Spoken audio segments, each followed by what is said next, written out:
બે બાઇક ચાલકને કાર ચાલકે અડફેટે લીધા હતા। તે પૈકી એક બાઇક ચાલકે ઘટના સ્થળ ઉપર જ દમ તોડ્યો હતો, જ્યારે અન્ય બાઇક ચાલક હાલ સારવાર હેઠળ છે। ઘટના બાદ આરોપી સ્થળ ઉપર જ કાર છોડીને નાસી છૂટ્યો હતો, જેને પોલીસ ગણતરીના સમયમાં જ દબોચી લીધો છે।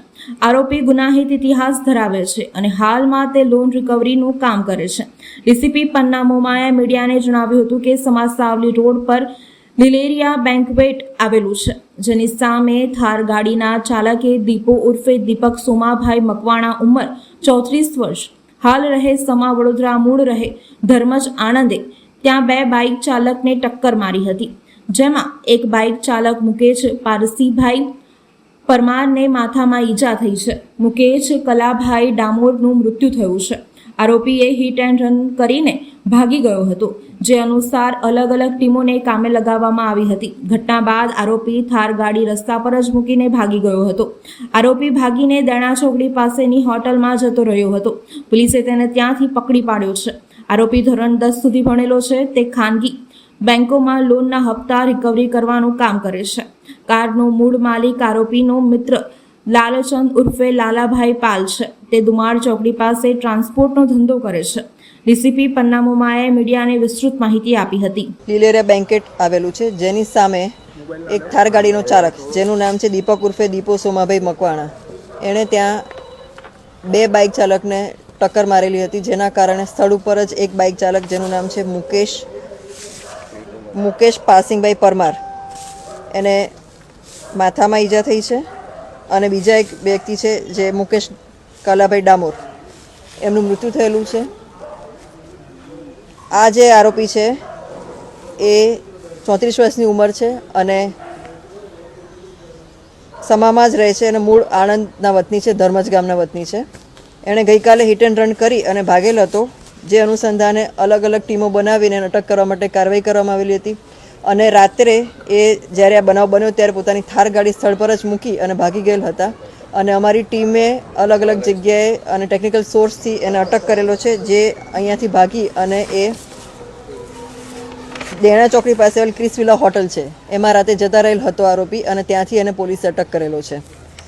આરોપી 10 ધોરણ સુધી ભણેલો છે અને એનું ખાનગી બેંકોમાં લોનના હપ્તા જ રિકવર કરવાનું છે એની કામગીરી કરે છે।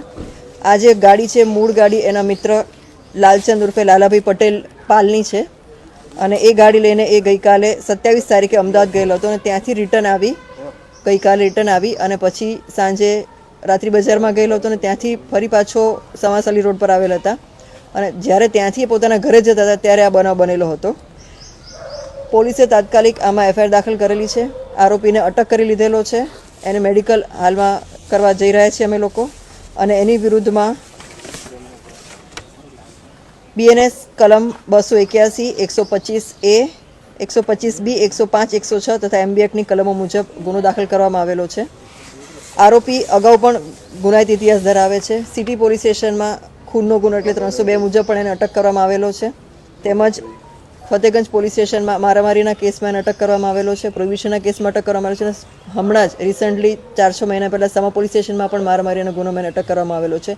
એમ એનો ગુનાહિત ઇતિહાસ પણ ઘણો બધો છે આરોપીનો, અને અમે લોકો હાલમાં એનું આ અટક કરી અને ત્યારબાદ એનું લાયસન્સ કેન્સલ કરવા માટે પણ કાર્યવાહી કરવાના છીએ। નશાની હાલતમાં તો એ શું હતું રાત્રે? એ અત્યારે મેડિકલમાં અમે લઈ જઈ રહ્યા છીએ અને મેડિકલમાં અમને ખબર પડશે, જો એ નીકળશે તો એને પણ કલમનો ઉમેરો કરવામાં આવશે। આ પ્રકારની મારામારીની વારંવાર ઘટનાઓ આ ગુનેગાર કરતો હોય છે, સંપૂર્ણપણે આવા ગુનેગારોને ડામી દેવા માટે હવે કયા પ્રકારની કાર્યવાહી કરવામાં આવશે? હવે સખત કાર્યવાહી કરવામાં આવશે અને અટકાયતી પગલાં એની વિરુદ્ધમાં જે સખતમાં સખત પગલાં લઈ શકાય એ પગલાં લેવામાં આવશે। કોઈ મિત્રો સાથે હતા એમની? ફૂટેજમાં અમને અત્યાર સુધી કોઈ એવા મિત્રો મળ્યા નથી। નજરે જોનાર જે છે એમના કહેવું એવું હતું કે એક જ વ્યક્તિ હતો, છતાં પણ અમારી તપાસ હજી ચાલુ છે, અને કોઈ અમને જણાશે તો એને પણ અમે અટક કરીશું। ગાડીમાંથી કંઈક વાંધાજનક મળી આવ્યું હોય એવું કંઈ થયું? ગાડીમાં નથી મળ્યું, ગાડી સ્થળ પર જ હતી ને ત્યાંથી અમે ગાડી કબજે કરેલી છે। બનાવની જગ્યા પરથી જ અમે ગાડી કબજે કરેલી છે। એનું FSL થઈ ગયેલું છે અને આરટીઓનું ટેસ્ટ અત્યારે હાલ કરવામાં આવશે। હા, જે સ્પીડ બ્રેકર મૂકવા માંગની જે માંગણી કરવામાં આવેલી છે રહીશો દ્વારા, એને પોલીસે પ્રોસેસ કરી લીધેલી છે અને ડિસેમ્બર મહિનામાં જ પોલીસ દ્વારા એનો અભિપ્રાય આપી દેવામાં આવેલો છે અને કોર્પોરેશન ટૂંક સમયમાં ત્યાં બનાવે અને ટૂંકમાં કોર્પોરેશન એમાં કાર્યવાહી કરી રહી છે। મરણ જનાર જે છે એ બંને, એ મરણ જનાર અને જે ઈજા પામનાર છે એ બંને લોકો આકાર કન્સ્ટ્રક્શન સાઇટ ચાલે છે એના પર જેસીબીનું કામ કરતા હતા. મૂળ માલિક કોણ છે ગાડીના મૂળ માલિક છે લાલચંદ ઉર્ફે લાલાભાઈ પાલ, જેઓ દુમાર ચોકડી પાસે ટ્રાન્સપોર્ટનો ધંધો કરે છે.